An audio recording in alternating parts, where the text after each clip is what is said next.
नमस्कार दोस्तों, मैं रोहित शर्मा एक बार फिर से हाजिर हूँ आपके अपने YouTube channel study with Rohit के सर के साथ। अब पिछले क्लासेस में हम लोगों ने पढ़ा कि प्रकाश का अपवर्तन क्या होता है, परावर्तन क्या होता है, ये सब चीज़ें हम लोग पिछले क्लास में जान चुके हैं।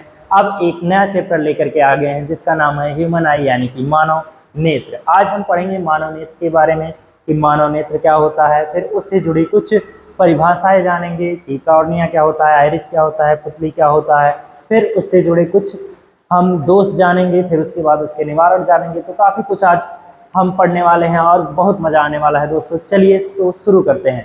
सबसे पहले क्या हम पढ़ेंगे, देखो कक्षा 10 का विज्ञान यानी कि यूपी बोर्ड अध्याय क्या है हमारा, मानव नेत्र तथा रंग बिरंगा सर्क संसार।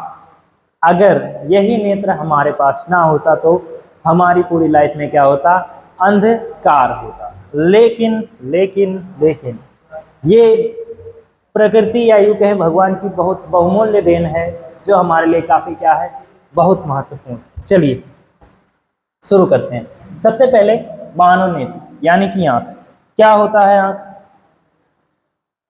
देखो क्या होता है तो हम सभी जानते हैं, लेकिन थोड़ा सा जान लेते हैं। मानव नेत्र हमारे शरीर का सबसे महत्वपूर्ण ज्ञानेंद्रिय सेंस ऑर्गन है। ज्ञानेंद्रिय का मतलब होता है जिससे हम सेंस करते हैं, जैसे हमारा नाक हो गया, नाक से स्मेल करते हैं। फिर उसके बाद जुबान हो गया जिससे हम टेस्ट लेते हैं। फिर उसके बाद कान हो गया जिससे सुनते हैं। उसी तरह से आँख है जिससे हम अपने आसपास की वस्तुओं को देखते हैं। ठीक, फिर उनके रंग, आकार, दूरी, गति का पता लगाने में सहायता करते हैं। चलो फिर उसके बाद मानव नेत्र। देखो सबसे पहले कई बार क्वेश्चन पूछा गया, कई बार, कि मानव नेत्र का क्या करो, सचित्र वर्णन करो। तो सचित्र वर्णन करने के लिए सचित्र वर्णन करो। देखो कई बार क्वेश्चन आ चुका है कि मानव नेत्र का क्या करो, सचित्र वर्णन करो। तो देखो मानव नेत्र का चित्र कुछ इस तरह से होता है। मानव नेत्र का चित्र बनाना कैसे ये भी हम आपको सिखा देंगे। चलिए सबसे पहले देखते हैं कि क्या क्या होता है मानव नेत्र में। सबसे पहले नेत्र का एक क्या होता है, गोलक होता है। ठीक है, अब इसके ऊपर सबसे पहले होता है ये वाला जो भाग होता है, ये वाला जो भाग होता है, ये हमारा होता है क्या, कॉर्निया। क्या होता है, कॉर्निया होता है। फिर उसके बाद अब देखो कॉर्निया के बारे में जानोगे कि कॉर्निया क्या होता है। ये देखो सबसे ऊपर वाला भाग होता है। ठीक है, देखो यह आंख का सबसे बाहरी पारदर्शी भाग होता है। प्रकाश को सबसे पहले आंख के अंदर प्रवेश कराता है। देखो प्रकाश आएगा तो सबसे पहले कहां पड़ेगा, देखो सबसे पहले कहां पड़ेगा, कॉर्निया पे। भाई सबसे बाहरी भाग है तो कहां पड़ेगा, कॉर्निया पे पड़ेगा। फिर उसके बाद देखो प्रकाश का सबसे अधिक अपवर्तन, रिफ्लेक्शन यही होता है दोस्तों। देखो प्रकाश का सबसे अधिक अपवर्तन कहां होता है, कॉर्निया पे हो जाता है। लगभग 65 से 70% प्रकाश का जो अपवर्तन होता है वो कहां कंप्लीट हो जाता है, हमारे कॉर्निया पे ही खत्म हो जाता है, यहीं पे ही हो जाता है। यानी अगर क्वेश्चन आ गया कि सबसे ज्यादा जो प्रकाश का अपवर्तन होता है वो कहां पे होता है हमारी आंख में, तो कहां पे होता है दोस्तों, कॉर्निया पे होता है। चलो ये वाला भाग हम जानिए, सबसे पहले क्या है, कॉर्निया। ठीक, अब इसके बाद प्रकाश कहां जाएगा, देखो एंटर करता है यहां से आया, सबसे पहले कहां पहुंचा, कॉर्निया पे। फिर उसके बाद कहां पहुंचेगा, देखो उसके बाद पहुंचेगा हमारे यहाँ पे होता है हमारा क्या, यहाँ पे होता है हमारा, देखो कहां पे लिखा हुआ है, स्मांसपेशियां, सेरेब्रल कोराइड, रेटिना केंद्रीय, इसमें नहीं दिया। यहाँ पे होता है हमारा जलीय द्रव। क्या होता है, जलीय द्रव। अब ये जलीय द्रव क्या होता है, देखो जलीय द्रव क्या होता है, देखो जलीय द्रव जो होता है ये करता क्या है, यहाँ पे करता क्या है, यहाँ पे जलीय द्रव भरा होता है। ये क्या करता है, जब मान लो आप कहीं जा रहे हो तो आपकी आंखों में बहुत सारे डस्ट पार्टिकल्स पड़ते हैं, उनको क्या करता है, निकालने का काम करता है एक तरह से। कौन, हमारा जो जलीय द्रव है, यानी कि समझ लो एक प्रकार से आंसू। जब हमारे आंख से क्या निकलते हैं, आंसू। ठीक है, वही होते हैं हमारे क्या, जलीय द्रव। अब प्रकाश यहाँ से होते हुए कहाँ पहुंचेगा, कहाँ तक पहुंचेगा, पुतली तक। कहाँ पहुंचेगा, पुतली तक। ये जो हमारा भाग है, ये जो भाग है, ये हमारा क्या होता है, पुतली। चलो इसके बारे में देख लेते हैं। पुतली, देखो पुतली क्या होता है, यह आइरिस के बीच का एकदम काला गोल क्या होता है, छिद्र। और इसका कार्य क्या है, आंख में जाने वाले प्रकाश की मात्रा को क्या करता है, नियंत्रित करता है। जैसे धूप में पुतली छोटी हो जाती है और अंधेरे में पुतली बड़ी हो जाती है। कभी आप लोगों ने नोटिस किया कि जब आप अंधेरे कमरे में जाते हो तो आपकी जो पुतली होती है ना, बढ़ जाती है, और उसके पास जब उसके बाद जब आप कहाँ जाते हो, प्रकाश में जाते हो ना, तो पुतली छोटी हो जाती है। क्यों, क्योंकि ये ऐसा एक ऑटोमेटिक सिस्टम बना हुआ हमारे आंखों में कि प्रकाश को क्या करेगा, कंट्रोल कर लेगा। भाई एक बार में ज्यादा प्रकाश हमारी आंखों में जाएगा, चौनिया नहीं जाएंगे हम लोग। ठीक, तो इस वजह से हमारे एक ऑटोमेटिक सिस्टम लगा होता है जिसे हम क्या करते हैं, आंख में पुतली। अब ये क्या करता है कि जैसे ही अंधेरा ज्यादा हुआ तो हमें ज्यादा प्रकाश की जरूरत होगी, तो पूरी पुतली क्या हो जाएगी, फैल जाएगी। लेकिन फिर उसके बाद क्या होगा, जैसे ही क्या हुआ कि ज्यादा प्रकाश में चले गए, प्रकाश ज्यादा है तो भाई हमें क्या लगेगा, अरे यार बहुत ज्यादा प्रकाश है, तो हम क्या करेंगे, मतलब जो पुतली क्या करेगी वो मतलब सिकुड़ जाएगी और उतने ही प्रकाश को अंदर जाने देगी जितना हमें हमारी आंख को आवश्यकता है। फिर उसके बाद लेकिन इस पुतली के लिए भी कोई बैठा है, और वो कौन होता है, उसके लिए होता है हमारा आइरिश। ये देखो ये जो होता है हमारा आइरिश, यहाँ दिख नहीं रहा, यहाँ पे होता है हमारा क्या, आइरिस होता है, जो कि डिसाइड करता है कि हमारी आंखों का रंग क्या होगा। देखो आइरिस क्या है, जो हमारा आंख में दिखता है ना गोल गोल, ठीक है, गोल, जैसे कि ये देखो, ये वाला भाग जो हो गया अंधेरा वाला, ये क्या हो गया, हमारा पुतली हो गया। लेकिन इसके बगल में क्या होता है, गोल गोल भाग होता है, जैसे यहाँ पे देखो कुछ इस तरह से होता है हमारा। तो ये जो भाग होता है इधर का, ये जो भाग होता है इस पुतली को छोड़ के बाकी सब क्या होता है, क्या होता है, आइरिस होता है। अब ये जो आइरिस होता है ना, इस पे डिपेंड होता है कि हमारी आंखों का कलर क्या होगा। आइरिस अगर काला है तो आंखों का रंग काला, अगर ब्राउन है यानी कि भूरा है तो भूरा होगा, हरा है तो हरा होगा, और नीली आंखें वाले को तो आप जानते हैं, नीला है तो कैसा होगा, नीला। देखो यह आंख का रंगीन भाग होता है, मतलब जो आंखें हमारी कलर पे डिपेंड करती हैं वो कहाँ से, किस पे डिपेंड करती हैं, आइरिस पे। किसी की आंखें काली, भूरी, नीली, हरी दिखाई देती हैं, इसका कारण कौन होता है, आइरिस होता है, आइरिस होता है। और कार्य पुतली का आकार नियंत्रित करता है। देखो पुतली क्या करता है, प्रकाश को नियंत्रित करता है, लेकिन पुतली को कौन नियंत्रित करता है, आइरिस। कौन नियंत्रित करता है, आइरिस करता है। चलो आगे बढ़ते हैं। फिर उसके बाद देखो प्रकाश कहाँ जाएगा, उसके बाद आइरिस से होते हुए देखो सबसे पहले कहाँ गया, कॉर्निया पे, फिर जलीय द्रव पार करते हुए पुतली तक पहुंचा, पुतली को कंट्रोल कौन कर रहा है, आइरिस कर रहा है। फिर उसके बाद वहां से कहाँ जाएगा, नेत्र लेंस के पास। कहाँ जाएगा, नेत्र लेंस के पास। अब यहाँ पे एक होता है नेत्र लेंस। अब ये जो नेत्र लेंस होता है ये क्या होता है, सिलेरी मसल्स, यानी कि हिंदी में इसको कहते हैं पक्षमाभि मांसपेशियां। क्या होता है, पक्षमाभि मांसपेशियों से ये क्या होता है, जुड़ा होता है। ये जो होता है ये साइड में ये जो दिख रहा है ना थोड़ा थोड़ा, ये जो है पक्षमाभि मांसपेशियां, इससे क्या जुड़ा होता है हमारा ये जो लेंस, ये जो लेंस देख रहे हो कैसा लेंस दिख रहा है, एक प्रकार का कैसा उत्तल लेंस है। कैसा लेंस है, उत्तल लेंस है। तो ये जो नेत्र लेंस होता है हमारा ये कैसा लेंस होता है, उत्तल लेंस होता है। अब एक चीज देखो, ये जो पक्षमाभि मांसपेशियां यानी कि सिलेरी मसल्स है, इसको क्या करती हैं, पकड़ के कभी खींच देती हैं, फोकस दूरी कभी घटा देती हैं तो कभी बढ़ा देती हैं, कभी घटा देती हैं कभी बढ़ा देती हैं। अब इसका काम घटाने बढ़ाने का क्यों, इसको थोड़ा सा आगे चल के अभी बता दो, ठीक है। चलो फिर उसके बाद यहां से अपवर्तित होकर प्रकाश कहां जाएगा, देखो यहां से अपवर्तित होकर कहां जाएगा, कहां पड़ेगा, रेटिना पे। ये वाला जो भाग येलो स्पॉट दिख रहा है ना, ये जो पूरा भाग दिख रहा है ये हमारा क्या है, रेटिना है। क्या है ये हमारा, रेटिना है। क्या है, रेटिना है। ठीक, अब देखो जो प्रतिबिंब बनता है वो हमारा कहां पे बनता है, रेटिना पे पड़ता है। अब ये बीच में क्या होता है, बीच में क्या होता है, देखो बीच में क्या होता है, तो जेली जैसा क्या होता है, लिक्विड होता है, यानी कि द्रव होता है। जेली जैसा क्या होता है, द्रव होता है, जिसे हम क्या कहते हैं, कचाप द्रव कहते हैं। क्या कहते हैं, कचाप द्रव कहते हैं। जेली जैसा, और कैसा होता है, जेली और पारदर्शी जैसा होता है। अब ये करता क्या है, बेसिकली इस कचाप द्रव का काम क्या है, हमारी आंखों को सिकुड़ने से क्या करता है, बचाता है। नहीं तो हमारे से हवा भरी रही तो पिचक नहीं जाएंगे, तो उसको क्या करता है, सिकुड़ने से बचाता है। क्या करता है, सिकुड़ने से बचाता है। चलो अब उसके बाद एक चीज देखो, अगर यहां से प्रकाश गया अंदर तो ऐसे जाएगा, फिर टकरा के फिर टकरा के फिर टकरा के, मतलब बार बार परावर्तित होगा। अब बार बार परावर्तित होगा जब यहाँ पे, तो हमें ये होगा, देखो बार बार जब प्रकाश परावर्तित होगा तो हमें वो चीजें धुंधली नजर आने लगी, या तो भी हमें चकचोनी लगने लगेगा, चकचोनी लगने लग जाएगा। ठीक, तो चकचोनी अगर लगने लग जा रहा है तो अब इसका क्या उपाय है, इसका भी उपाय हमारे किसके पास है, आंख के पास है, जिसमें क्या होता है हमारा, इसमें दिया है कि नहीं, ठीक है, जिसे हम कहते हैं रक्तक पटल। रक्तक पटल, अंदर एक क्या होता है, रक्तक पटल। अब ये जो रक्तक पटल है ना, ये प्रकाश को परावर्तित होने से बताता है। ये समझ लो एक प्रकार का ब्लैक बॉडी है। अब ब्लैक बॉडी क्या करता है, प्रकाश को क्या कर लेता है, ऑब्जर्व कर लेता है, यानी कि इस पूरे प्रकाश को क्या कर लेता है, ऑब्जर्व कर लेगा। अब ये जब प्रकाश को ऑब्जर्व कर लेगा तो क्या होगा कि जितने भी प्रकाश है वो परावर्तन के बाद यहाँ आंख में घूमेंगे नहीं, और जो हमारा सीधा प्रकाश है वो कहाँ पे चला जाएगा, रेटिना पे चला जाएगा। तो अब इसका भी काम हमने जान लिया, रक्तक पटल क्या होता है। फिर उसके बाद आता है हमारा कोयराइड। ठीक, ये भी एक प्रकार का क्या है, हमारा आवरण। चलो देख लेते हैं थोड़ा सा आगे बढ़ करके। देखो आइरिस जान लिया, पुतली जान लिया हम लोगों ने, फिर उसके बाद नेत्र लेंस जान लेते हैं। तो नेत्र लेंस क्या होता है, यह पारदर्शी एवं उत्तल लेंस होता है। ठीक, पारदर्शी और क्या होता है, उत्तल लेंस होता है। ठीक, अब देखो कार्य क्या है, प्रकाश को रेटिना पर क्या करता है, फोकस करता है, ये तो हम पढ़ ही चुके हैं। फिर सिलेरी मांसपेशियां यानी कि पक्षमाभि मांसपेशियां क्या करती है, ये नेत्र लेंस से क्या होती हैं, जुड़ी होती हैं। कार्य क्या होता है, लेंस की मोटाई को क्या कर देती हैं, बदलती हैं, फोकस करने में क्या करती हैं, सहायता करती हैं, यानी जो लेंस होता है उसकी फोकस दूरी को घटा और बढ़ा देती हैं। कौन, पक्षमाभि मांसपेशियां यानी कि सिलेरी मसल्स। फिर उसके बाद आगे बढ़ते हैं थोड़ा सा, उसके बाद आता है हमारा रेटिना। देखो रेटिना आंख का सबसे अंदर वाली परत होती है।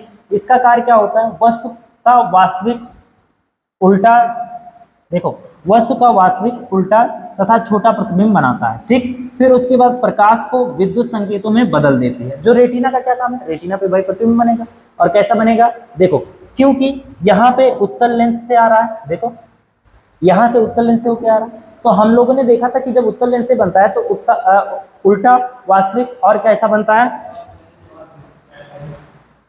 छोटा। एक मिनट रुक जाओ, कहाँ गया, हाँ, वास्तविक उल्टा तथा छोटा प्रतिबिंब बनता है। तो अब इस प्रतिबिंब को ये विद्युत संकेतों में बदल देता है। अब विद्युत संकेतों में बदल देता है तो आगे ले जाने का काम कौन करता है? दृष्टि तंत्रिका। अब ये जो दृष्टि तंत्रिका है इसका कार्य होता है रेटिना से संदेश कहां तक पहुंचाती है? मस्तिष्क तक पहुंचाती है। फिर उसके बाद पूरा एक शॉर्ट में देखते हैं क्या होता है। मानव नेत्र का कार्य, प्रकाश कार्निया में प्रवेश करता है, पुतली से होकर गुजरता है, लेंस उसे फोकस करता है, रेटिना पर प्रतिबिंब बनता है, फिर दृष्टि तंत्रिका संदेश तक क्या पहुंचाती है? हमारे दृष्टि की जो संवेदनाएं होती है उसको पहुंचाती हैं। फिर उसके बाद जो मस्तिष्क वस्तु की क्या करता है? पहचान करता है। लेकिन यहाँ जो प्रतिबिंब बनता है वो कैसा बनता है? उल्टा बनता है। प्रतिबिंब हमारा कैसा बनता है? उल्टा बनता है। लेकिन उसे सीधा दिखाने का कार्य कौन करता है? हमारा मस्तिष्क। अब देखो इसके बाहर एक क्या होता है? हमारा बाहर एक आवरण होता है जिसे हम क्या कहते हैं? दृष्टि पटल। क्या कहते हैं? दृढ़ पटल। दृढ़ पटल कहते हैं। अब ये जो आवरण होता है हमारा, ये क्या करता है? ये बाहरी आघातों से क्या करता है? इसकी रक्षा करता है। आंख को बाहरी आघातों से क्या करता है? उसकी रक्षा करता है आंख की। ठीक, फिर उसके बाद आता है हमारा केंद्रीय अवसाद फोबिया। अब ये तो ज्यादा हिंदी हो गया, थोड़ा सा समझते हैं। यहाँ पे होता है हमारा एक येलो स्पॉट यानी कि पीत बिंदु। क्या होता है? पीत बिंदु, यानी जो सबसे स्पष्ट यानी कि येलो स्पॉट होता है, ये येलो स्पॉट होता है। यानी कि जो सबसे अच्छा और सबसे बढ़िया जो प्रतिबिंब बनता है वो कहाँ बनता है? हमारा येलो स्पॉट पे। अगर देखो यहाँ येलो स्पॉट है और यहीं पे आके अगर नर्व जुड़ी हुई है तो यहाँ पे एक बिंदु होता है जिसे हम क्या कहते हैं? अंध बिंदु होता है, यानी कि एक ब्लैक अंध बिंदु, यानी कि ब्लाइंड स्पॉट होता है। क्या होता है? एक ब्लाइंड स्पॉट होता है जहां पे नर्व जुड़ी होती है। लेकिन ब्लाइंड स्पॉट क्या हमें पता चलता है? नहीं पता चलता, क्योंकि दोनों आंखें हमारी क्या कर देती हैं? एक 3D बनाने का काम करती हैं। इस वजह से जो अंध बिंदु होता है वो हमें नहीं पता चलता। फिर दृष्टिका तंत्र का क्या काम है? दृष्टिका तंत्र क्या करती है? जितना भी प्रतिबिंब बनना है उल्टा वास्तविक उसको मस्तिष्क पहुंचाएगी। और मस्तिष्क जो आंखों पे हमारा प्रतिबिंब बनता है वो कैसा बनता है? उल्टा। और मस्तिष्क उसे कैसा करके दिखा देता है? सीधा करके दिखाता है। ठीक, फिर उसके बाद सिलेरी मांसपेशियां जानेंगे। फिर आइरिस जान के कार्निया हो गया, पुतली हो गया, नेत्र लेंस हो गया, सिलेरी उपास्थि हो गया। सिलेरी उपास्थि यानी कि ये जो हमारा बाहर का क्या है? कार्टिलेज। फिर उसके बाद हमारा कोराइड, रेटिना, केंद्रीय अवसाद फोबिया हो गया, अंध बिंदु हो गया, दृष्टि तंत्र का। चलो अब आगे चलते हैं, थोड़ा सा कार्य जान लिया हम लोगों ने। ठीक, फिर उसके बाद आता है समंजन क्षमता। देखो इसको कई बार बोर्ड के एग्जाम में पूछा गया कि समंजन क्षमता क्या होती है। तो देखो लेंस अपनी फोकस दूरी बदलकर पास एवं दूर की वस्तुओं को स्पष्ट देखने की क्षमता रखता है। देखो लेंस क्या करता है? जो लेंस होता है वो सिलेरी मसल से जुड़ा होता है, यानी कि पश्चिमाभी मांसपेशियों से जुड़ा होता है। अब जो पश्चिमाभी मांसपेशियां उसको उसकी फोकस दूरी को घटा बढ़ा करके क्या करती हैं? एडजस्ट कर लेती हैं। तो वही चीज यहाँ पे लिखा है, जो फोकस दूरी बदलकर पास दूर वस्तुओं को स्पर्श देखने में क्षमता। आप लोगों ने नोटिस किया होगा जब आप ऐसे पास की वस्तु देखते हैं तो दूर की वस्तु क्या हो जाती है? धुंधली हो जाती है। और जब दूर की वस्तु देखते हैं तो पास की वस्तु क्या हो जाती है? धुंधली हो जाती है। क्यों? क्योंकि भाई ये जो लेंस होता है ना वो फोकस करता है दूर की चीज पे, तो पास की चीज क्या हो जाती है? क्या ब्लर हो जाती है, यानी कि धुंधली हो जाती है। जैसा कि एकदम डीएसएलआर कैमरे में होता है। लड़कियां तो नहीं, लेकिन लड़के इसके बारे में बहुत अच्छी तरीके से जानते होंगे। चलो इसे ही क्या कहते हैं? समंजन क्षमता कहते हैं। उदाहरण के लिए मोबाइल देखते समय लेंस मोटा हो जाता है, यानी देखो जैसे ही पास लाते हैं तो लेंस क्या हो जाता है? मोटा, यानी फोकस दूरी को क्या कर देता है? घटा देता है। पहाड़ देखते समय लेंस क्या हो जाता है? पतला, यानी फोकस दूरी को क्या कर देता है? बढ़ा देता है। जब दूर की वस्तु देखते हैं तो फोकस दूरी क्या करता है? बढ़ा देता है। और जब पास की वस्तु देखते हैं तो लेंस जो होता है हमारा, जो लेंस होता है यानी पश्चिमाभी मांसपेशियां तो वो लेंस के फोकस दूरी को क्या कर देती हैं? घटा देती हैं। चलो फिर उसके बाद निकट बिंदु यानी कि नियर पॉइंट, मतलब कम से कम जो नियर पॉइंट है कि वस्तुओं को साफ देखने का, वो क्या है हमारा? 25 सेंटीमीटर। कई बार ये क्वेश्चन पूछ चुका है एक नंबर में और एमसीक्यू में पूछता है, मल्टीपल चॉइस क्वेश्चन में ये पूछता है। क्या होता है कि 25 सेंटीमीटर जो नियरेस्ट पॉइंट होता है वो हमारा आंख का यानी कि नेत्र का। फिर उसके बाद दूर बिंदु यानी कि फार पॉइंट, यानी कि दूर बिंदु। देखो सामान्य आंख का जो दूर बिंदु होता है ना वो क्या होता है? इनफाइनाइट होता है, दूर तक, जितना दूर तक देख सकते हो, अनंत तक देख सकते हो। ठीक, फिर उसके बाद दृष्टि परिसर यानी कि रेंज ऑफ विजन क्या होता है? वो भी 25 सेंटीमीटर से कितना होता है? अनंत। जैसे आप लोगों ने ध्वनि पढ़ा होगा कि 20 हर्ट्ज से कितना होता है? 20,000 हर्ट्ज तक होता है, 20,000 हर्ट्ज तक होता है। उसी तरह से जो दृष्टि परिसर यानी रेंज ऑफ विजन है वो हमारा कितना है, 25 सेंटीमीटर से अनंत तक। यानी नियर पॉइंट क्या हो जाएगा हमारा, कितना हो जाएगा 25 सेंटीमीटर, और फार पॉइंट क्या हो जाएगा, अनंत हो जाएगा। चलो अगला है दृष्टि स्थायित्व यानी परसिस्टेंस ऑफ विजन। देखो किसी वस्तु का प्रतिबिंब जो होता है लगभग 1/16 सेकंड तक रेटिना पर क्या रहता है, बना रहता है। उदाहरण के लिए, अच्छा उदाहरण अभी मत देखो, उदाहरण देखोगे तो कंफ्यूज हो जाओगे। पहले ये देखो कि कितने देर तक बना रहता है रेटिना पे।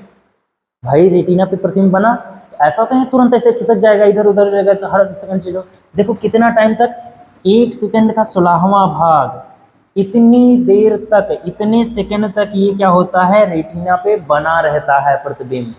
कितने सेकंड तक, 1/16वां भाग, यानी एक का जो 16वां से 1 सेकंड का 16वां जो भाग है, उस उतना समय तक क्या होता है, हमारी आंखों, हमारी रेटिना पे जो प्रतिबिंब है वो बना रहता है। जैसे पंखा तेज घूमता है तो एक गोल चक्कर जैसा दिखाई देता है, ठीक उसी तरह से। चलो आगे देखते हैं दृष्टि दोष यानी डिफेक्ट्स ऑफ विजन। दृष्टि दोष देख लेते हैं क्या क्या होते हैं हमारे पास। देखो आंखों में क्या आता है, कई सारी दृष्टि दोष होते हैं। एक होता है हमारा दूर दृष्टि दोष, निकट दृष्टि दोष, फिर उसके बाद आता है जरा दृष्टि दोष, फिर उसके बाद आता है मोतियाबिंद, फिर उसके बाद आबिंदुता होता है। मतलब कई सारे क्या होते हैं, दोष होते हैं। चलो सबसे पहले हमारा क्या होता है, निकट दृष्टि दोष।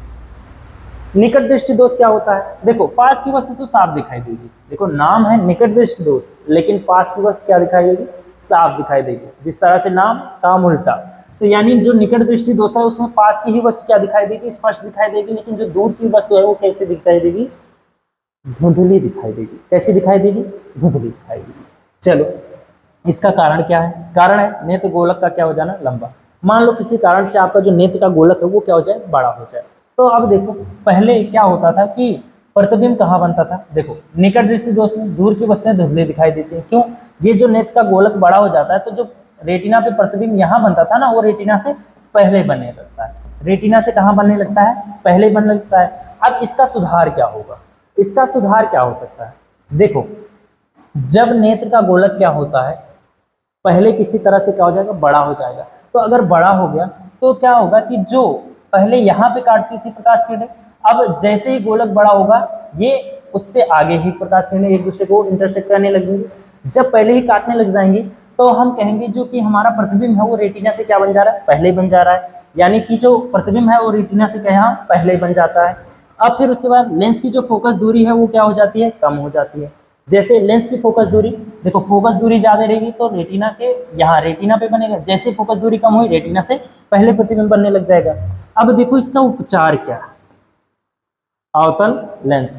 अब इसका मतलब ये नहीं कि अवतल लेंस ले लिए लगा लिया आंख में, नहीं, उसके लिए क्या करना पड़ेगा। और देखो सही क्षमता का एक, अपने जो चश्मा होता है ना उस चश्मे में सही क्षमता का क्या करना पड़ेगा, सही क्षमता का अवतल लेंस का प्रयोग करना पड़ेगा। यानी सही क्षमता का अवतल लेंस का प्रयोग करना पड़ेगा कहाँ, चश्मे में। ठीक, देखो क्या होता है हमारा मायोपिया यानी कि निकट दृष्टि दोष। देखो निकट दृष्टि दोष में क्या होता है, पास की वस्तु साफ दिखाई देती है और दूर की वस्तु क्या दिखाई देती है, धुंधली दिखाई देती है। इसका कारण क्या होता है, नेत्र गोलक का क्या हो जाना, लंबा हो जाना, लेंस की फोकस दूरी का क्या हो जाना, कम हो जाना। उपचार क्या है, अपने चश्मे में अवतल लेंस का क्या करें, प्रयोग करें। वो भी भाई नाप के करना, उचित दूरी का, फोकस दूरी का, नहीं तो वैसे उल्टा सीधा लगा लिए तो फिर उसके बाद देखते रहना निकट की वस्तु और दूर की वस्तु। चलो आगे देखते हैं हमारा दूर दृष्टि दोष यानी कि हाइपरमेट्रोपिया। क्या होता है, पीआरएपिया, हाइपरमेट्रोपिया। ठीक, चलो देखते हैं दूर दृष्टि दोष यानी दूर की वस्तु क्या होगी, साफ दिखाई देगी। देखो इनका भी क्या नाम जैसे काम से क्या होता है, विपरीत होता है। देखो दूर की जो वस्तु होती है वो क्या दिखाई देती है, साफ दिखाई देती है। लेकिन जो पास की वस्तु होती है वो कैसी दिखाई देती है, धुंधली। नाम है दूर दृष्टि दोष, लेकिन दूर की ही वस्तु क्या दिखाई देगी, साफ। और पास की वस्तु कैसी दिखाई देगी हमें, धुंधली। कैसी दिखाई देगी, धुंधली। अब इसका कारण क्या है, देखो कारण क्या होता है कि किसी तरह से जो नेत्र का गोलक है वो क्या हो जाए, छोटा हो जाए। अगर कोई विकार आ जाए तो नेत्र का गोलक अगर छोटा हो जाए और उसके बाद फोकस दूरी का क्या हो जाए, अधिक हो जाए। अगर फोकस नेत्र का गोलक क्या हो जा रहा है, छोटा हो जा रहा है और फोकस दूरी क्या हो जा रही, बढ़ जा रही है। देखो फोकस दूरी बढ़ जा रही है। ये जो चित्र बना है यानी थोड़ा सा गड़बड़ बन गया है, ये यहाँ से ऐसे होना चाहिए। जो प्रतिबिंब है वो रेटिना के कहाँ बनने लग जाएगा, पीछे बनने लग जाएगा। कहाँ बनने लग जाएगा, रेटिना के पीछे बनने लग जाएगा।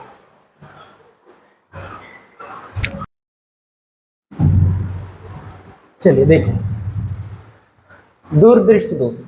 दूरदृष्टि दोष में क्या होता है, दूर की वस्तुएं क्या होती हैं, साफ दिखाई देती हैं, और पास की वस्तुएं क्या दिखाई, धुंधली दिखाई देती है। नेत्र गोलक का क्या हो जाता है, छोटा हो जाता है, फोकस दूरी क्या हो जाती है, अधिक हो जाती है। तो अब देखो कुछ इस तरह से नेत्र गोलक क्या हो जाता है, चित्र थोड़ा गड़बड़ हो गया है, इसको क्या हो गया, कट जा भाई। चलो, नेत्र गोलक क्या हो जाता है, छोटा हो जाता है, और ये क्या हो जाता है, देखो जो हमारा प्रतिबिंब है वो रेटिना से क्या बनने लगता है, पीछे बनने लगता है। रेटिना से क्या बनने लगता है, पीछे बनने लगता है। चलो, तो इसका उपचार क्या है सर जी, इसका उपचार है उत्तल लेंस यानी कि कन्वेक्स लेंस। उचित फोकस दूरी का कन्वेक्स लेंस यानी कि उत्तल लेंस का प्रयोग कहाँ करेंगे, अपने चश्मे में। जिससे क्या होगा, सभी प्रकाश किरणें कहाँ पे फोकस होने लग जाएंगी, अरे सॉरी, रेटिना पे क्या होने लग जाएंगी, फोकस होने लग जाएंगी। यहाँ से जाके कहाँ बनने लग जाएंगी, रेटिना पे। रेटिना पे बनने लग जाएंगे, और क्या होगा, हमारा जो प्रतिबिंब है वो हमें क्या दिखने लग जाएगा, स्पष्ट और साफ दिखने लग जाएगा।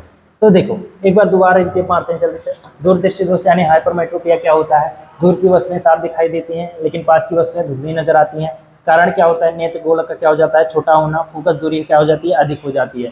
देखो नेत्र गोलक क्या होता है, छोटा हो जाता है, तो प्रतिबिंब रेटिना के कहाँ बनने लगता है, पीछे बनने लगता है। फिर उसके बाद पास की वस्तुएं क्या धुंधली दिखाई देती हैं, और रेटिना प्रतिबिंब रेटिना के पीछे बनता है। सुधार क्या है, सुधार क्या है, उत्तल लेंस का उपयोग करें हमारे चश्मे में, यानी उच्च फोकस दूरी के उत्तल लेंस का हम कहाँ करेंगे, अपने चश्मे में। फिर उसके बाद जरा दूरदृष्टिता यानी कि प्रेस बायोपिया। इसका क्या मतलब है, देखो जरा दृष्टि दोष में क्या होता है, बढ़ती उम्र के साथ ना जो हमारी पश्चिमावी मांसपेशियां यानी कि सिलियरी मसल्स होती है ना, वो कमजोर हो जाती हैं थोड़ी सी। अब क्या होता है कि जब सिलेबी मसल्स कमजोर हो गई तो वो लेंस की फोकस दूरी को एडजस्ट नहीं कर पाती हैं, यानी घटा बढ़ा नहीं पाती हैं। तो जब एडजस्ट नहीं कर पाती हैं तो क्या होता है कि दूर की वस्तु देखते हैं तब भी धुंधली दिखाई देती है, पास की वस्तु देखते हैं तब भी धुंधली दिखाई देती है। तो देखो सिलेरी मसल्स यानी मच्छमारी मांसपेशियों का कमजोर हो जाता है, लेंस का क्या हो जाता है, लचीलापन कम हो जाता है। फिर उसके बाद इसका उपचार क्या है, द्विफोकस लेंस यानी कि आप लोगों ने देखा होगा कि चश्मा जो होता है ऐसे, कुछ लोगों ने चश्मा ऐसे लगाते हैं, जो चश्मा लगाते हैं कुछ लोग वो कुछ इस तरह से लगाते हैं, उनके चश्मे में कुछ इस तरह से बना होता है। जहाँ ये क्या होता है हमारा, इसमें उत्तल लेंस लगा होता है। अब उत्तल लेंस और बाकी में क्या लगा होता है, अवतल लेंस। तो जब हम जानते हैं कि दूर दृष्टि दोष के लिए हम किस लेंस का उपयोग करते हैं, दूर दृष्टि के लिए उत्तल का और निकट दृष्टि दोष के लिए अवतल का। तो यानी जब हमें निकट की वस्तु देखनी होती है, यानी निकट की वस्तु देखनी होती है तो हम किससे, उत्तल लेंस यानी कुछ ऐसे करके देखते हैं। लेकिन जब दूर दृष्टि दोष यानी मतलब दूर की वस्तु देखनी होती है तो कुछ हम ऐसे नजर झुका के देखते हैं चश्मे में, यानी ऊपर क्या होता है अवतल लेंस, यहाँ पे क्या होता है उत्तल लेंस। इसी वजह से कौन से लेंस का उपयोग करते हैं, द्विफोकसी लेंस का। तो जरा दृष्टि दोषता में क्या होता है, बढ़ती उम्र के साथ सिलेरी मसल्स क्या हो जाती है, कमजोर हो जाती हैं, जिससे लेंस की जो एडजस्ट क्षमता यानी समंजन क्षमता होती है वो क्या हो जाती है, कम हो जाती है। जिसकी वजह से क्या होती है, पास या दूर की वस्तु दोनों की क्या धुंधली नजर आती है। अब इसका उपचार क्या है, इसका उपचार है कि द्विफोकसी बायोफोकल लेंस का एक क्या करें, लेंस का प्रयोग करें, कहाँ, अपने चश्मे में। अब उस चश्मे में क्या होता है, कुछ इस प्रकार से नीचे क्या हो जाता है, उत्तल लेंस फिट हो जाता है, और ऊपर क्या होता है, अवतल लेंस। पास की वस्तु देखनी होती है उत्तल लेंस से, और दूर की वस्तु देखनी है तो अवतल लेंस का प्रयोग कर लें। समझ आया, चलो आगे बढ़ते हैं। इसके बाद हम देखते हैं मोतियाबिंद। देखो मोतियाबिंद क्या होता है, कैटरैक्ट। इसका कारण क्या होता है, नेत्र लेंस क्या हो जाता है, अपारदर्शी होता है। अब ये जो नेत्र लेंस होता है यानी कि सॉरी, जो नेत्र लेंस होता है हमारा कुछ इस तरह से, ये हमारा नेत्र हो गया, अरे यार बहुत खराब है, चलो लेंस मान लो, ये क्या है हमारा नेत्र लेंस है। अब इसके ऊपर क्या हो जाती है, प्रोटीन की क्या जम जाती है, परत जम जाती है। एक प्रोटीन की क्या परत जम जाती है व्हाइट कलर की, जिससे वस्तुएं क्या हो जाती हैं, हमें स्पष्ट दिखाई नहीं देती हैं, वस्तुएं स्पष्ट दिखाई नहीं देती, नेत्र लेंस अपारदर्शी हो जाता है। और उसके बाद क्या होता है, इसका एक ही उपचार है, क्या, सर्जरी कराओ भाई, जाओ ऑपरेशन कराओ और नया लेंस डलवाओ। लेंस के ऊपर प्रोटीन की परत जम जाती है, अब उसको पकड़ के ऐसे तो साफ कर नहीं सकते भाई, लेंस है, आँख का है, यानी सेंसिटिव एरिया का सेंसिटिव ऑर्गन है। तो हम क्या करेंगे, उसको ऑपरेशन के थ्रू क्या करेंगे, नया नेत्र लेंस डलवा दें। कृत्रिम यानी कि आर्टिफिशियल। देखो एक होता है आर्टिफिशियल लेंस, वो क्या करते हैं हमारी आंखों को पे चीरा लगा करके सर्जरी करके लेंस निकाल के एक नया कृत्रिम आर्टिफिशियल लेंस डाल देते हैं, जो कि वैसा ही काम करता है जैसा हमारा नेत्र लेंस काम करता है। तो मोतियाबिंद क्या होता है, इससे क्या होता है कि बढ़ती उम्र के साथ क्या हो जाता है कि आंखों की जो नेत्र लेंस होता है उस पर प्रोटीन की क्या जम जाती है, परत जम जाती है, जिससे नेत्र लेंस क्या हो जाता है, अपारदर्शी हो जाता है। और इसका सिर्फ एक ही उपचार है, क्या किया जाए, ऑपरेशन किया जाए। फिर उसके बाद आता है नेत्र दान, आई डोनेशन। देखो नेत्रदान कैसे किया जा सकता है। देखो नेत्रदान क्या होता है कि मृत्यु के बाद नेत्रदान किया जा सकता है, कार्निया प्रत्यारोपित किया जाता है और इससे किसी दृष्टिहीन व्यक्ति को देखने में सहायता मिल सकती है। देखो क्या होता है कि मरने के बाद आप नेत्रदान कर सकते हैं। मरने के बाद 4 घंटे तक आपकी आंख सही सलामत रहती है। और कौन सा भाग निकाला जाता है हमारी आंख का, कॉर्निया। यानी नेत्रदान में जो नेत्रदान करते हैं वो कौन सा भाग करते हैं हम, कॉर्निया। कॉर्निया नेत्र दान हम किस भाग का करते हैं अपने आंख के, कॉर्निया करते हैं। अब उसके बाद मरने के बाद जो हमारा आंख होता है ना वो 4 घंटे तक सही सलामत होता है, उससे क्या करते हैं, कॉर्निया को निकाल लेते। चलो, और नेत्रदान में क्या होता है कि कौन सा भाग दान किया जाता है, कॉर्निया।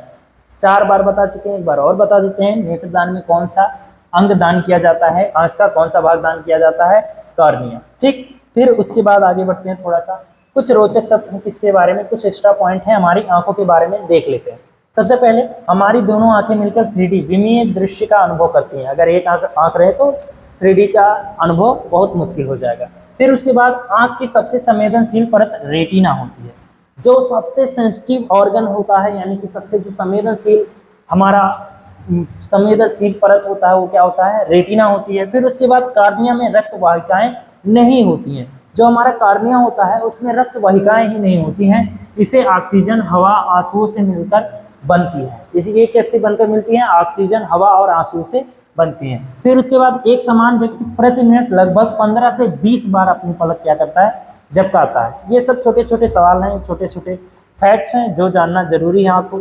आंखों की देखभाल के लिए पर्याप्त रोशनी में पढ़ें, संतुलित आहार लें, विशेषकर विटामिन ए युक्त भोजन, और लंबे समय तक स्क्रीन देखने पर बीच बीच में आराम करें।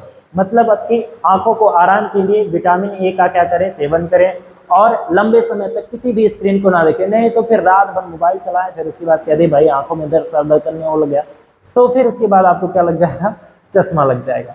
तो चलिए यहीं पे आज अपने क्वेश्चन को क्या करते हैं, लेकिन कुछ क्वेश्चन देख लेते हैं हम। कुछ क्वेश्चन देख लेते हैं जो यूपी बोर्ड में काफी बार पूछे गए हैं और पूछे जाते हैं ह्यूमन आई से। चलो देखते हैं। सबसे पहले है मानव नेत्र का क्या नामांकित चित्र बनाइए। जैसा कि हमने पहले कहा कि आपको क्या चित्र बनाना सिखाएंगे। चलो सबसे पहले क्या करेंगे, कुछ इस प्रकार से क्या करेंगे, गोला बनाएंगे। फिर उसके बाद यहां से क्या करेंगे, इसको थोड़ा ऊपर। फिर उसके बाद यहां से आप बनाएंगे कॉर्निया। ये जो ऊपर वाला भाग होगा ये हमारा होगा कॉर्निया। फिर उसके बाद यहाँ पे क्या होगा हमारा आयरिश, और इसके बीच में होगी एक पुतली। यहाँ होगा आयरिश और ये होगा क्या, पुतली। अब इसके पीछे ही होगा हमारा क्या, नेत्र लेंस। अब ये नेत्र लेंस किससे जुड़ा होगा, पक्षमाभी मांसपेशियों से। अब पक्षमाभी मांसपेशियों, और बाहर वाला पटल जो होगा हमारा वो क्या होगा, दृढ़ पटल। फिर उसके बाद हमारा क्या है, रक्तक पटल। और फिर उसके बाद हमारा क्या होगा, रेटिना। क्या होगा, रेटिना होगा। फिर उसके बाद ये हमारा क्या होगा, ऑप्टिक नर्व होगा। ये क्या होगा, नेत्र लेंस। तो सबसे पहले क्या होता है हमारा, कार्निया होता है, देख लो कार्निया होता है। फिर ये क्या होता है हमारा, आइरिस होता है, इसी से पता चलता है। और सब प्रकाश जो सबसे ज्यादा भाग जो अपवर्तित होता है वो कहाँ से होता है, कॉर्निया से होता है, याद रखना। ये क्या होता है हमारा, आइरिस होता है। ये क्या होता है, पुतली होता है, जिसे इंग्लिश में पुपिल कहते हैं। और ये क्या होता है हमारा, नेत्र लेंस होता है। क्या होता है, नेत्र लेंस। और इसके बीच में क्या होता है, यहाँ पुतली और नेत्र लेंस के बीच में क्या होता है, जलीय द्रव होता है। क्या होता है, जलीय द्रव। और उसके बाद ये क्या होता है, जिससे हमारी क्या नेत्र लेंस जुड़ा होता है, उसे हम पक्षमाभी मांसपेशियां कहते हैं। पक्षमाभी मांसपेशियां यानी कि सिलेरी मसल्स कहते हैं। अब उसके बाद उससे थोड़ा आगे आएंगे तो ऊपर वाला भाग क्या होता है हमारा, दृढ़ पटल। चाहे कुछ आए ना कुछ आए, इतना आ जाना चाहिए आपको। फिर उसके बाद अंदर वाला होता है हमारा रक्तक पटल, जो कि प्रकाश के परावर्तन को रोकता है। रक्तक पटल ये प्रकाश के परावर्तन को, और जो दृढ़ पटल होता है वो क्या होता है कि बाहरी आघातों से हमारी आंखों की क्या करता है, सुरक्षा करता है। और इसके अंदर होता है हमारा क्या, कचाप द्रव। क्या भरा होता है, कचाप द्रव भरा होता है। अब ये कचाप द्रव क्या करता है, ये आंखों से सिकुड़ने से या पतला होने से क्या करता है, बचाता है। ये एक पारदर्शी जेली जैसा क्या होता है, एक लिक्विड होता है जो कि हमारी आंखों में भरा होता है। फिर उसके बाद यहाँ होता है हमारा ऑप्टिक नर्व यानी कि प्रकाश तंत्रिका। क्या होती है, प्रकाश तंत्रिका। याद रहे जो हमारा प्रतिबिंब बनता है आंखों पर वो कैसा बनता है, रेटिना पे जो बनता है। यहाँ पे रेटिना के यहाँ पे होता है हमारा क्या, पीत बिंदु होता है। फिर जो देखो रेटिना पे जो प्रतिबिंब बनता है वो कैसा बनता है, उल्टा बनता है। लेकिन क्या होता है कि हमारा जो मस्तिष्क होता है उसे हमें सीधा करके दिखाई देता है, ठीक। और यहाँ पे होता है हमारा क्या, अंध बिंदु होता है। क्या होता है, यानी कि ब्लाइंड स्पॉट, अंध बिंदु होता है। देखो कुछ छूट नहीं रहा, ठीक। इतना सब आप करके आएंगे जब आपको कहेगा कि मानव नेत्र क्या सचित्र वर्णन, और सबके बारे में दो दो लाइन लिख देना है, आपका पूरा क्वेश्चन क्या हो जाएगा, कंप्लीट। फिर अगला क्वेश्चन क्या है, समंजन क्षमता। जैसा कि हमने बताया समंजन क्षमता क्या होता है कि पक्षमावी मांसपेशियों द्वारा लेंस को फोकस दूरी को घटाना बढ़ाना क्या होता है, समंजन क्षमता। फिर निकट बिंदु एवं दूर बिंदु क्या होता है, निकट बिंदु क्या होता है, नियरेस्ट बिंदु क्या होता है हमारा 25 सेंटीमीटर, और दूर बिंदु क्या होता है, इनफाइनाइट होता है। निकट दृष्टि दोष क्या है, कारण एवं उपचार बताइए। फिर उसके बाद दूरदृष्टि, कारण एवं उपचार। जरा दूर दृष्टि क्या होता है। फिर दृष्टि स्थायित्व क्या होता है, यानी कि दृष्टि स्थायित्व कितनी देर तक हमारी आंखों रेटिना पे प्रतिबिंब रुका रहता है, कितना रुकाता रहता है, 1 सेकंड के 16वें भाग तक। फिर उसके बाद नेत्रदान का महत्व लिखिए। भाई नेत्रदान का क्या महत्व, भाई क्यों नेत्रदान करना है, उसका महत्व। भाई आप नेत्रदान करेंगे, आपकी तो जिंदगी जी लिए, आप नेत्रदान कर देंगे तो किसी बेचारे के जो जो देख नहीं पाता उसकी जिंदगी में क्या रोशनी भर जाएगी, और उसका जिंदगी खुशियों से भर जाएगी। तो जरूर कराना चाहिए नेत्रदान। फिर उसके बाद मोतियाबिंद क्या होता है। देखो मोतियाबिंद क्या होता है, मोतियाबिंद होता है हमारा क्या, जो लेंस होता है उस पर प्रोटीन की परत जम जाती है, और ये अच्छे से डिटेल में समझाया है। फिर मानव नेत्र के प्रमुख भाग एवं उनके कार्य लिखिए। जैसे मानव नेत्र के प्रमुख भाग एवं उनके कार्य लिखना होता है। ये सब क्वेश्चन बार बार से क्या होते हैं, यूपी बोर्ड में रिपीट किए जाते हैं, रिपीट किए जाते हैं, रिपीट किए जाते हैं, और कई बार ये क्वेश्चन बोर्ड के एग्जाम में पूछे गए हैं। फिर उसके बाद एक जो दृष्टि दोष है वो रह गया है, जो कि शायद हम लोग भूल गए, जिसे हम कहते हैं आबिंदुकता। आबिंदुकता इसमें ऐड नहीं था लेकिन हम बता दे रहे हैं। आबिंदुकता में क्या होता है, जो हमारा ये जो कॉर्निया होता है ना, ये जो होता है ये डिसबैलेंस हो जाता है। मतलब कि इसकी ये जो होता है, ये इसका जो कर्व होता है ये किसी तरह से क्या हो जाता है, टेढ़ा हो जाता है, जिससे जो वस्तु हमें होती है क्षैतिज, और देखो क्षैतिज, ये क्षैतिज होता है, और ऊर्ध्वाधर लाइनें देखने में क्या होता है, समस्याएं होती हैं, हमें क्या दिखाई देता है, धुंधला। इसको उपचार कैसे किया जाता है, सिलेंड्रिकल लेंस यानी कि बेलनाकार लेंस लगा के, बेलनाकार लेंस लगाकर, क्या बेलनाकार लेंस का प्रयोग करके हम इसे दूर कर सकते हैं, ठीक है। आबिंदुकता क्या होता है, कॉर्निया के ऊपर क्या होता है, कॉर्निया जो होता है वो थोड़ा सा डिसबैलेंस हो जाता है। फिर उसके बाद क्या होता है कि क्षैतिज और ऊर्ध्वाधर लाइनें देखने में हमें क्या होती हैं, समस्याएं होती हैं। इसको दूर कैसे किया जा सकता है, बेलनाकार लेंस लगा करके इसको दूर किया जा सकता है बहुत आसानी से। और बेलनाकार लेंस लगाएंगे कहाँ से, चश्मे में लगाएंगे, नहीं सीधा आंख में लगा लो, फिर हो गया काम। चलो आज का क्लास यहीं एंड करते हैं। अगले क्लास में हम जानेंगे प्रिज्म, और फिर उसके बाद प्रिज्म के बारे में, और जो भी चीज़ें हैं, प्रकीर्णन क्या होता है प्रकाश का, ये सब कुछ चीज़ें हम अच्छे से जानेंगे समझेंगे। बस आज के लिए इतना ही। यहाँ पे हमारे मानव नेत्र का चैप्टर खत्म होता है। अगर वीडियो पसंद आया हो तो लाइक कर देना, शेयर सब्सक्राइब जरूर करना, और ऐसे ही तैयारी करते रहना। चलिए जय हिंद।